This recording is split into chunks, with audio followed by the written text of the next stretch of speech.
हमारे लिए आज की तिलावत योएल नबी की किताब उसके पहले बाब की 13वीं से 15वीं और दूसरे बाब की पहली से दूसरी आयत तक। ए काहिनों, कमरे बांध कर मातम करो।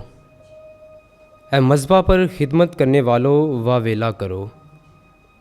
ए मेरे खुदा के खात्मों, आओ रात भर टाट उड़ो, क्योंकि नज़र और तपावन तुम्हारे खुदा के घर से मकूफ़ हो गए हैं। रोज़े का ऐलान करो, मुक़द्दस महफ़िल फ़राहम करो।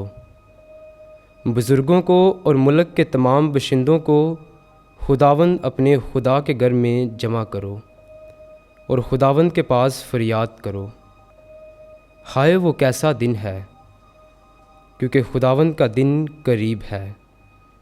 वो अलकादर की तरफ से खलाकत की मानिंद आएगा।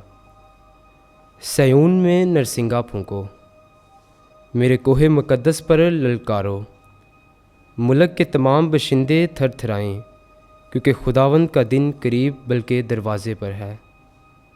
स्याही और तरीकी का दिन, बादल और कोहर का दिन।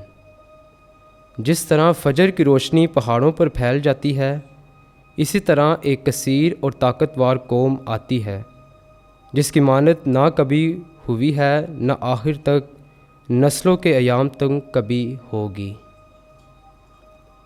पाकलाम के पढ़े और सुने जाने पर खुदा की बरकत हो।